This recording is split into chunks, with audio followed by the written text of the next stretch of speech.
Kembali lagi di channel Cerdas Kimia. Teman-teman, di video kali ini kita akan membahas materi mengenai ikatan kimia dan kita akan fokuskan pada salah satu jenis ikatan kimia, yaitu ikatan ion. Oke teman-teman, sebelum kita ke materi ikatan kimia, terlebih dahulu silakan teman-teman perhatikan gambar ini ya. Jadi di sini ada gambar garam, suatu garam dapur, dan juga gambar air. Nah, teman-teman, di dalam kimia garam dapur ini diberi lambang dengan rumus NaCl. Sementara air itu diberi lambang dengan H2O.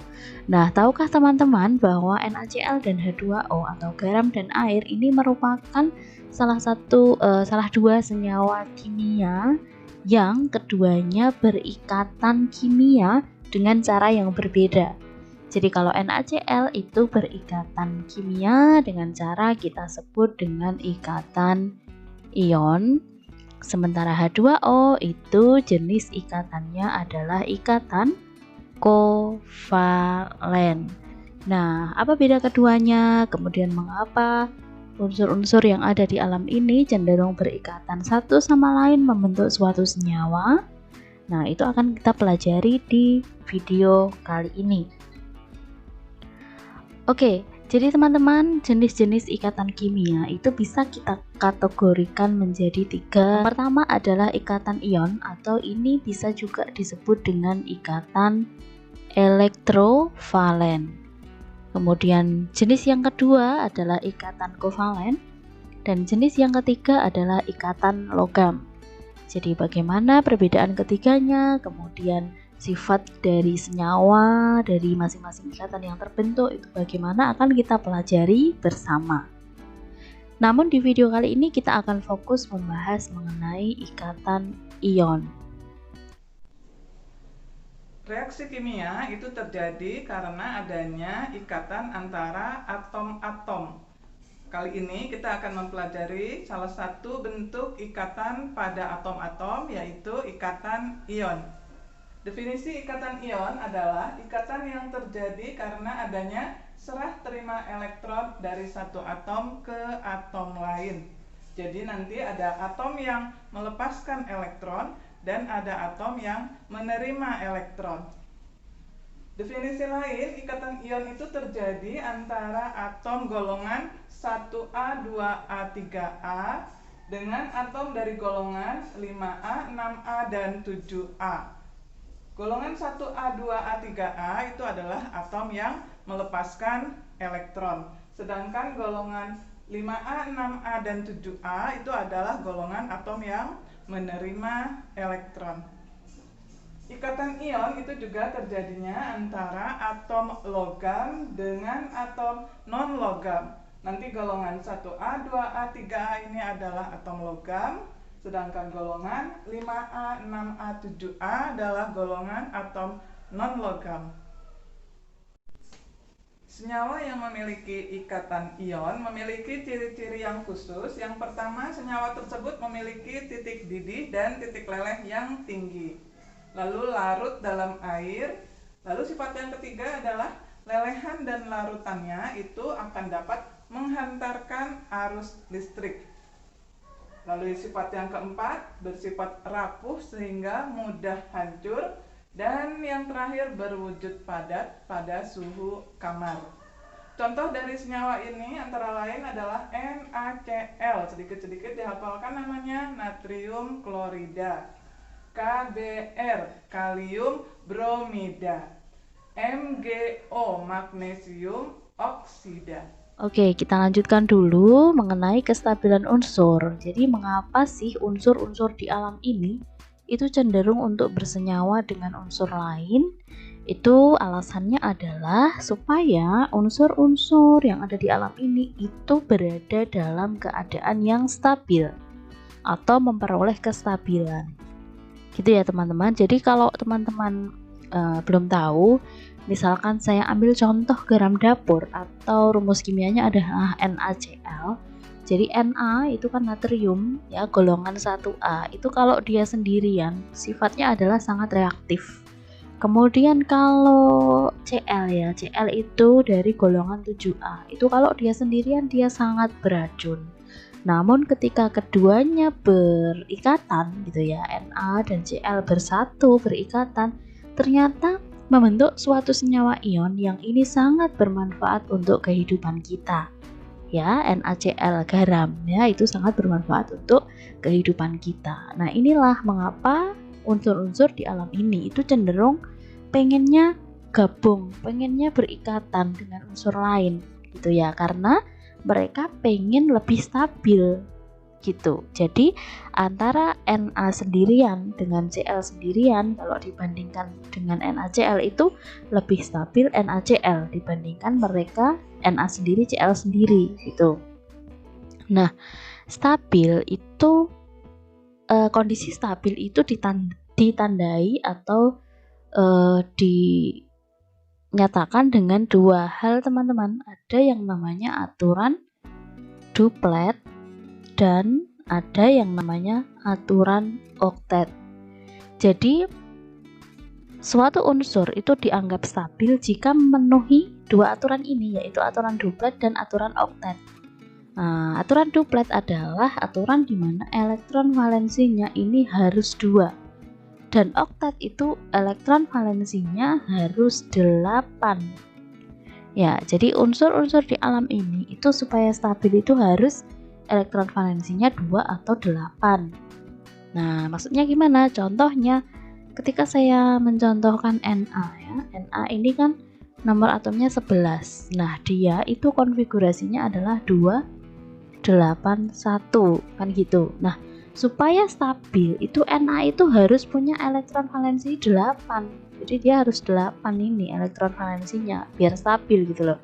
Sehingga supaya dia ini elektron valensinya 8, maka yang dilakukan adalah satu elektron yang paling luar ini dilepas ya. Jadi melepas satu elektron. Nah, kalau elektronnya ini dilepas 1 berarti menjadi Na plus atau positif. Jadi kalau positif itu melepas elektron ya.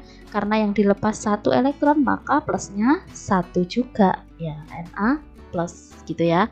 Oke, itu adalah contohnya. Nah, untuk contoh-contoh lain nanti kita belajar di slide-slide berikutnya.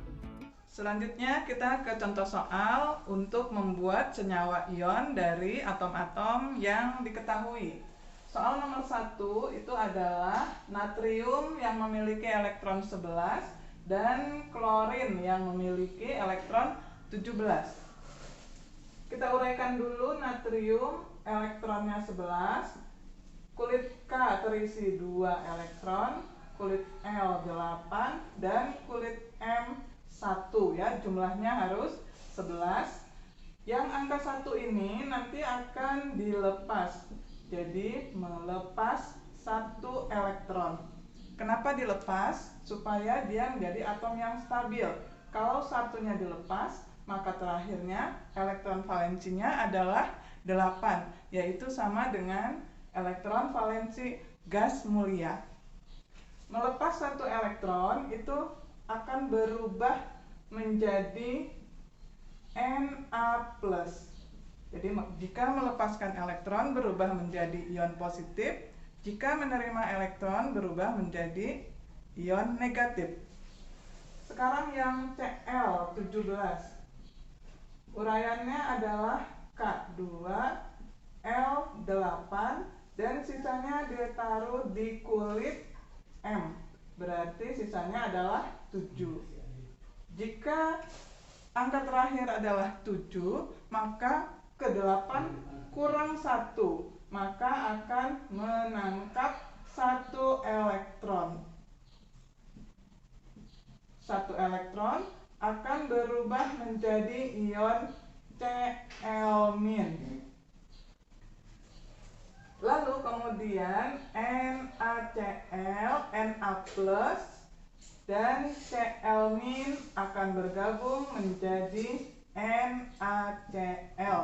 Jadi senyawa yang terbentuk adalah NaCl. Begitu seterusnya, perhatikan pada senyawa ion itu ada yang melepas elektron dan elektron yang dilepas ini akan ditangkap oleh atom yang lain. Jadi ada yang melepas satu elektron, menangkap satu elektron, membentuk senyawa NaCl. Berikutnya ke soal yang kedua. 19K itu uraiannya adalah kulit K 2, kulit L-nya 8, kulit M itu tidak boleh diisi 9 tetapi dipecah menjadi 8, lalu kulit N-nya 1. Jadi terakhirnya adalah elektronnya berjumlah 1, maka dia akan melepas satu elektron membentuk ion positif.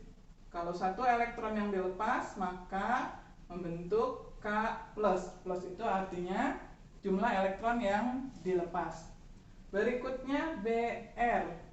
Br memiliki elektron 35, maka uraiannya K2, L8, M bisa diisi maksimal dulu 18 karena M itu maksimal 18. Ini jumlahnya baru 28 dan sisanya adalah 7. Perhatikan kalau elektron valensinya 7, maka dia membutuhkan satu elektron supaya menjadi stabil seperti gas mulia. Maka ia akan menangkap satu elektron. Menangkap satu elektron akan membentuk ion Br-. Nah, selanjutnya K+ dengan Br- itu bergabung. K+ ditambah dengan Br- akan membentuk senyawa KBr. Diberi nama kalium bromida. Sekarang kita lanjutkan ke contoh soal yang ketiga, yaitu antara atom Mg yang memiliki 12 elektron dan atom O yang memiliki 8 elektron. 12 Mg itu kita uraikan di masing-masing kulitnya. K-nya berisi 2, L-nya berisi 8, dan sisanya adalah 2. Jumlahnya harus 12, maka angka terakhirnya 2 itu akan dilepas. Jadi melepas 2 elektron, membentuknya menjadi Mg2+. Jadi karena dia melepas 2 elektron, maka ionnya adalah Mg2+. Kemudian O8. O8 uraiannya adalah K-nya 2 dan L-nya 6. 6 untuk menjadi stabil memiliki elektron valensi 8 akan menangkap 2 elektron. Berubahnya menjadi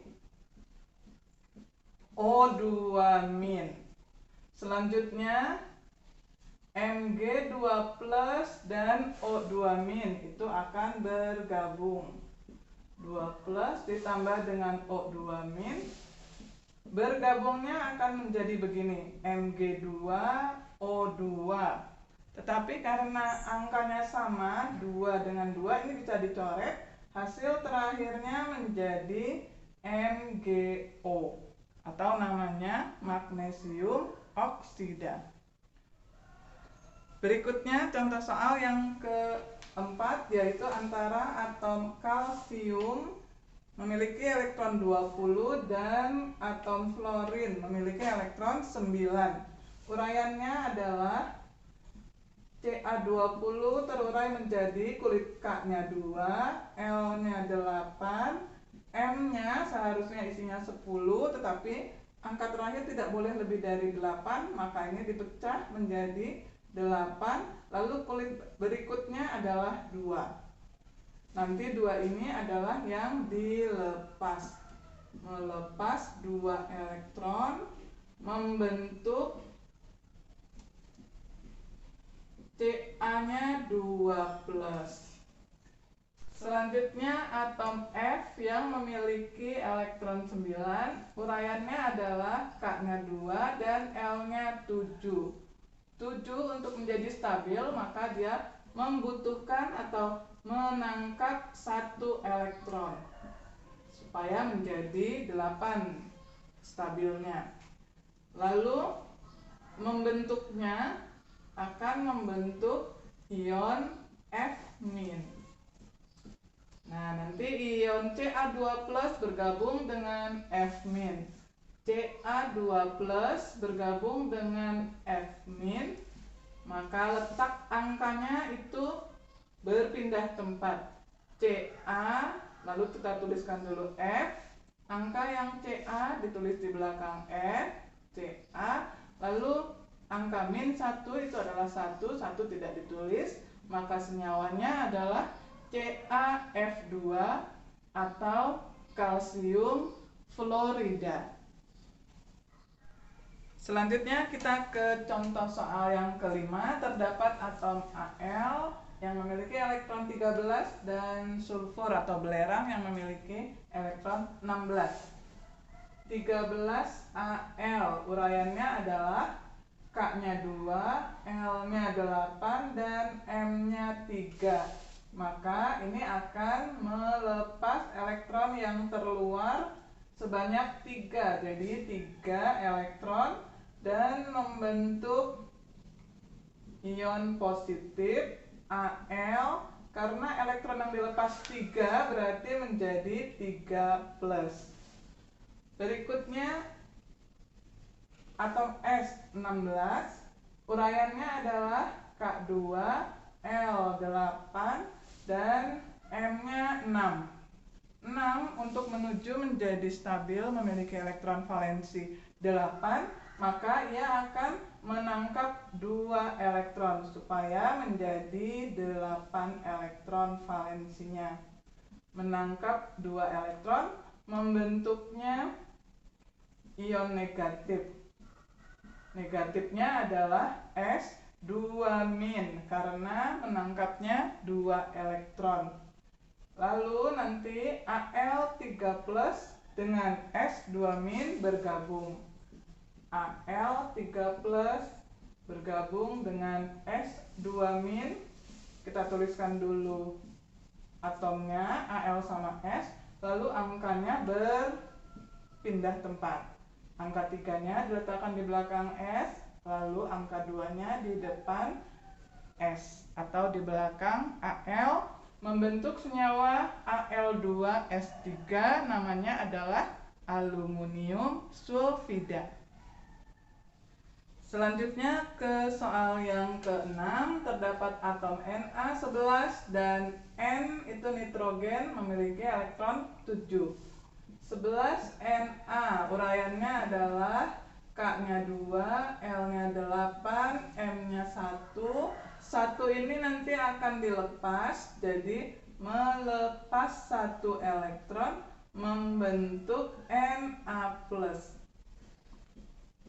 Ya, karena 1 elektron yang dilepas, maka plusnya juga cuma 1. Berikutnya N memiliki 7 elektron, uraiannya adalah K-nya 2, L-nya 5. Perhatikan dia memiliki 5 elektron valensi. Untuk menjadi 8 membutuhkan 3 elektron. Maka ini akan menangkap 3 elektron supaya elektron valensinya menjadi 8. Membentuk ion negatif yaitu N-nya 3- karena dia menangkap 3 elektron. Selanjutnya Na+ dengan N3- akan bergabung. Na+ bergabung dengan N3- seperti biasa kita tuliskan dulu senyawanya Na dan N, lalu angkanya berpindah tempat. Angka 3 menjadi di belakang Na. Maka rumusnya adalah Na3N karena angka 1 itu tidak dituliskan. Nama senyawanya adalah natrium nitrida. Demikianlah pembahasan soal tentang ikatan ion atau ikatan elektrovalen. Telah selesai kita bahas, semoga kalian dapat memahaminya dengan baik. Dan untuk evaluasi diri kalian, maka berikut ini ada soal latihan yang sama seperti contoh tadi, yaitu membentuk senyawa ion. Dari atom-atom berikut ada 5 soal. Yang pertama 13Al dan O8, lalu yang kedua Li3 dan 17Cl, yang ketiga 11Na dan 35Br, yang keempat 12Mg dan 7N, dan yang terakhir 20Ca dan 9F. Kalian diminta menuliskan rumus senyawa ion yang terbentuk antara atom-atom ini. Alhamdulillah, pembahasan kimia kali ini tentang ikatan ion atau ikatan elektrovalen telah selesai kita bahas. Semoga kalian dapat memahaminya dengan baik. Dan jika kalian membutuhkan soal-soal latihan yang lebih banyak tentang ikatan ion ini, kalian dapat mengunjungi blog kimia. Semoga dimudahkan blogspot.com. Semoga bermanfaat. Wassalamualaikum warahmatullahi wabarakatuh.